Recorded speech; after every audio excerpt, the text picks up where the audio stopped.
Hello everyone and welcome to Kaushalra Teachings. Today we will solve questions on cost of consumable goods of level 3. Let's start. Now we will solve illustration number 23. The question is, from the following information of a not-for-profit organization, show the sports material items in the income and expenditure account for the year ending 31st March 2017 and the balance sheet as at 31st March 2016 and 31st March 2017. That means questions हमें clearly कह रहे हैं कि हमें income and expenditure account बनाना है, balance sheet बनानी है last year की और current year की भी. आगे information है stock of sports material, opening closing balance, creditors for sports material उनका भी opening closing balance दे रखा है, advance to suppliers for sports material. So कई बार क्या होता है कि हम जो हमारे सप्लायर होते हैं उनको कुछ पेमेंट एडवांस में दे देते हैं. सो माय क्वेश्चन इज कि अगर आप कोई पेमेंट एडवांस में कर देते हैं तो वो आपके लिए एसेट होती है या लायबिलिटी? जी हां, एसेट. तो ये चीज ध्यान रखिएगा. Next, payment to suppliers for the sports material during the year was 1,20,000. There were no cash purchase made. Now अभी क्वेश्चन को पढ़ने के बाद हमारा सबसे पहला सवाल ये आता है कि क्या हमें क्रेडिटर अकाउंट बनाने की रिक्वायरमेंट है? सो इसका जवाब है जी हां. और उसका रीजन है ये कि हमें सप्लायर अकाउंट की इंफॉर्मेशन दे रखी है, यानी क्रेडिटर्स की इंफॉर्मेशन दे रखी है, प्लस सबसे इंपॉर्टेंट बात, हमें क्रेडिट परचेज की कोई भी इंफॉर्मेशन नहीं दे रखी. अगर दे रखी होती तो मुझे क्रेडिटर अकाउंट नहीं बनाना पड़ता. अब हम क्रेडिटर अकाउंट बनाएंगे ताकि क्या फाइंड आउट कर सके? जी हां, credit purchase of sports material. So let's go for it. सबसे पहले हम बनाएंगे क्रेडिटर अकाउंट और उसी के साथ में हम बनाएंगे स्पोर्ट्स मटेरियल अकाउंट. अब हमें इंफॉर्मेशन देखिए स्टॉक की ओपनिंग बैलेंस. तो स्टॉक हमारे लिए एसेट है तो उसका कहां आना चाहिए? डेबिट साइड और क्रेडिट साइड. ओपनिंग बैलेंस, जी हां, ओपनिंग बैलेंस आना चाहिए डेबिट साइड. तो हम लिख देंगे to balance brought down 2200. Similarly closing balance आना चाहिए credit side with the name balance carried down 5800. Similarly creditor account का ओपनिंग बैलेंस दे रखा है तो वो कहां जाना चाहिए? डेबिट साइड या क्रेडिट साइड? जी हां, क्रेडिटर हमारी लायबिलिटी होती है और हर एक लायबिलिटी का ओपनिंग बैलेंस होता है क्रेडिट. तो यहां आ जाएगा बाय बैलेंस ब्रॉट डाउन और इसका फिगर आएगा कितना? 7800. सिमिलरली क्लोजिंग बैलेंस कहां आना चाहिए? To balance carried down debit side में कितना आ जाएगा? 9200. इसके बाद में जैसे मैंने आपसे पूछा था, एडवांस टू सप्लायर हमारी क्या होती है? एसेट होती है. तो बेसिकली क्रेडिटर की तो इंफॉर्मेशन है कि हमने क्रेडिटर को एडवांस में दे दिया, तो इस टाइम पे ही हमारे लिए क्या हो जाएगी? एसेट हो जाएगी. और एसेट का ओपनिंग बैलेंस कहां आता है? जी हां, डेबिट साइड. तो to balance brought down 15,000, right. और उसी तरह से क्लोजिंग बैलेंस कहां आ जाएगा? To balance carried down 25,000. अच्छा, आपके मन में ये सवाल आ रहा होगा कि sir at a time advance भी कैसे हो सकता है और आउटस्टैंडिंग कैसे हो सकता है? तो देखिए, सप्लायर एक नहीं है, बहुत से सप्लायर हो सकते हैं, इसलिए यहां पर सप्लायर्स लिखा है, प्लूरल वर्ड है, इसलिए कंफ्यूज नहीं होइएगा. बस आपको अकाउंटिंग से मतलब है कि वो किस जगह जानी चाहिए. ओके. अब हमें इसके बाद दे रखा है पेमेंट टू सप्लायर्स, यानी जिनसे हमने स्टॉक लिया था और उनको हमें पे नहीं किया था, वो हमारे एक्चुअल में क्या है? क्रेडिटर. तो ये जो पेमेंट की इंफॉर्मेशन है, जो हमने कैश दिया है, तो डायरेक्ट परचेज करी है, कैश परचेज करी है, या क्रेडिटर को बाद में पे करा है?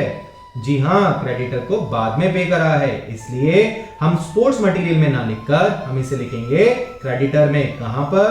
Debit side to cash account. कितना? 1,20,000. आई होप यहां तक आपको सारी चीजें समझ में आ गई होंगी. अब जल्दी से हम इसकी कैलकुलेशन पार्ट देख लेते हैं. तो देखिए, अब बात आती है कि हम इन दो अकाउंट में से सबसे पहले क्लोज किसे करेंगे? तो आप बता सकते हैं? जी हां, हमें क्रेडिटर को क्लोज करना पड़ेगा. क्यों? क्योंकि जब हम क्रेडिटर के अकाउंट को क्लोज करेंगे और इसका जो बैलेंसिंग फिगर आएगा वो बेसिकली शो करेगा क्रेडिट परचेज को. ओके. और क्रेडिट परचेज किधर जाती है? जी हाँ, स्पोर्ट्स मटेरियल के डेबिट साइड में टू क्रेडिटर अकाउंट के नेम से। ओके, तो अब जल्दी से हम इसकी कैलकुलेशन कर लें। तो आइए इनकी कैलकुलेशन देखते हैं। तो हम सबसे पहले डेबिट साइड का टोटल करेंगे 15,000 प्लस 1,20,000 प्लस 9,200, तो इसका टोटल आता है 1,44,200। सो क्रेडिट साइड का भी टोटल इतना ही आना चाहिए।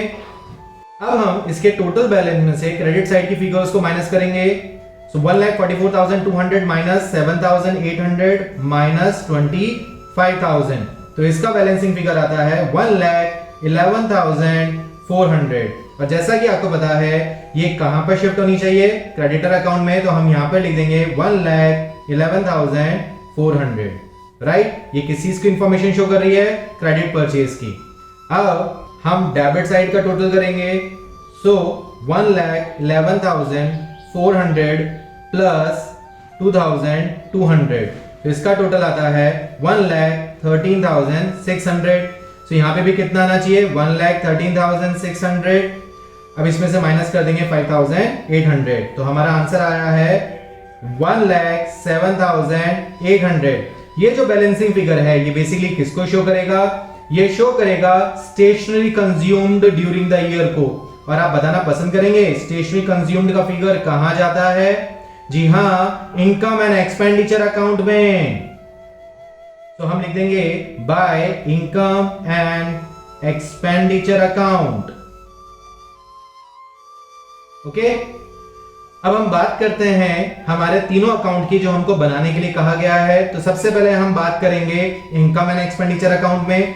तो सबसे पहले हम इनकम एंड एक्सपेंडिचर अकाउंट में 1,07,800 की एंट्री किस साइड करेंगे, debit side, with the name to sports material consumed. Okay, फिर इसके बाद में हमें बोला है opening and closing balance sheet बनाने के लिए। तो सबसे पहले हम ओपनिंग बैलेंस शीट की बात करते हैं। तो देखिए क्रेडिटर अकाउंट का ओपनिंग बैलेंस जो डेबिट साइड में वो किस चीज को रिप्रेजेंट कर रहा है, जी हाँ, एडवांस टू सप्लायर। तो मैंने जैसा आपसे स्टार्टिंग में पूछा था एडवांस टू सप्लायर क्या होता है, एसेट या लायबिलिटी। तो इसको हम एसेट साइड शो करेंगे with the name advance to supplier 15,000।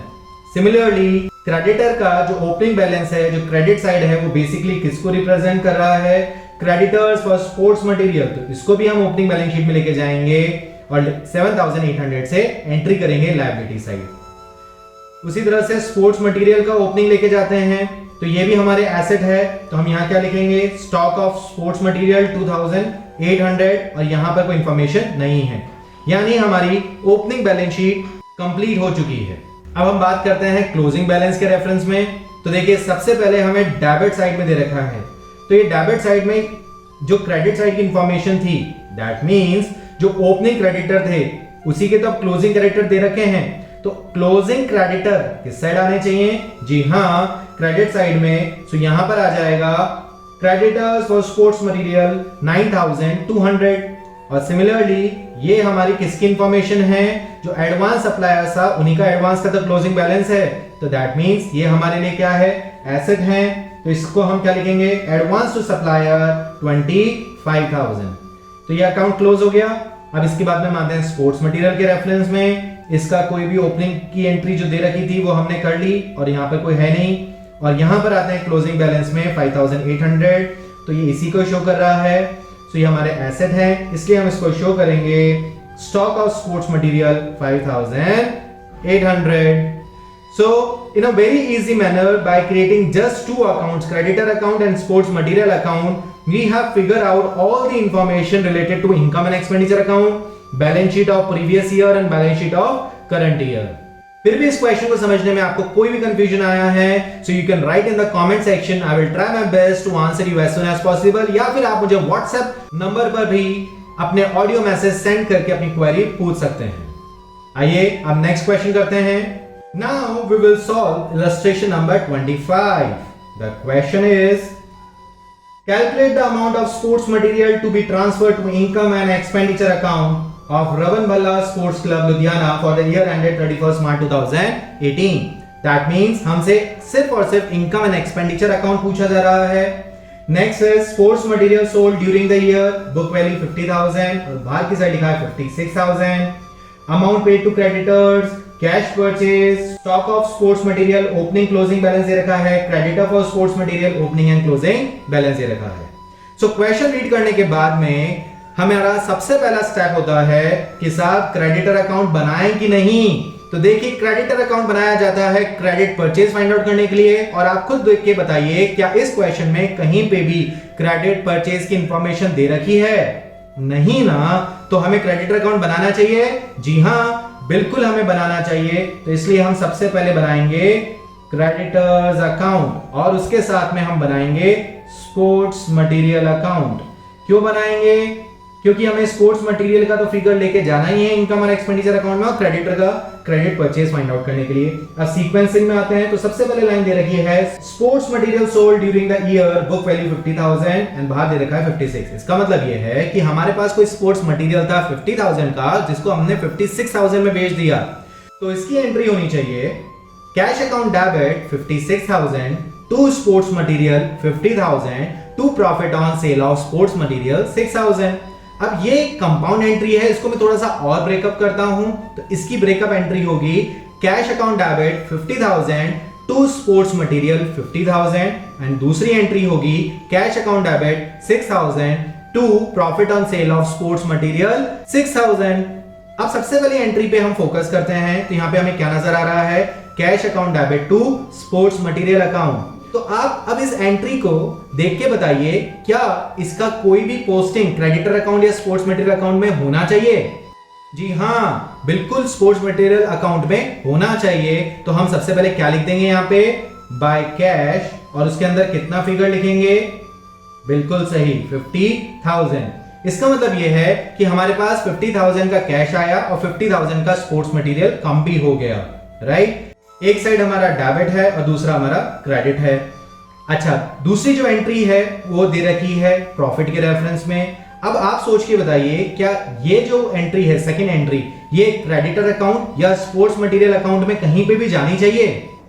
जी नहीं, क्योंकि इस एंट्री में ना तो कुछ क्रेडिटर अकाउंट का जिक्र है ना स्पोर्ट्स मटेरियल का जिक्र है। इसमें अगर जिक्र है तो cash account debit to profit on sale of sports material, right? सिर्फ स्पोर्ट्स मटेरियल का नहीं है। इसलिए ये जो एंट्री है ये फिर हम छोड़ दें? नहीं, ये एंट्री प्रॉफिट की है, और प्रॉफिट जो है हम कहां लेके जाएंगे? इनकम एंड एक्सपेंडिचर अकाउंट में। तो इस एंट्री को जब हम ट्रांसफर करेंगे इनकम एंड एक्सपेंडिचर अकाउंट में, तो एंट्री बनेगी profit on sale of sports material account debit 6,000 to income and expenditure account. अब आप इस एंट्री को देख के मुझे बता पाएंगे कि ये कहां पर और किस जगह पोस्टिंग होनी चाहिए? जी हाँ, income side by profit on sale of sports material account 6,000। I hope आपको ये टॉपिक समझ में आया होगा। नेक्स्ट हम चलते हैं amount paid to creditors for sports material. तो साफ साफ कह रहा है क्रेडिटर को पे करा है, तो हम किस साइड लिखेंगे? जी हाँ, डेबिट साइड, क्योंकि एंट्री हमने करी होगी creditor account debit to cash account, और कितना हमने पे करा है? 91,000। इसके बाद में लिखा है cash purchase of sports material, तो हमने कैश में परचेज करा है, तो sports material account debit to cash account, कितने का कैश में करा है? 40,000। Next information is opening of stock. As usual opening of stock debit side आना चाहिए to balance brought down 50,000 and closing obviously बात है कहां आएगा? क्रेडिट साइड में, balance carried down 55,000। Next is opening balance of creditors. So creditor हमारी liability है और लायबिलिटी के सभी ओपनिंग बैलेंस कहां जाते हैं? क्रेडिट साइड में। Balance brought down 37,000 and similarly closing balance कहां जाना चाहिए? डेबिट साइड में टू बैलेंस कैरेट डाउन 45,000। तो हमने जितनी भी इंफॉर्मेशन दे रखी थी उसकी अकाउंटिंग कर दी है। अब हम बात करेंगे अकाउंट्स को क्लोज करने की।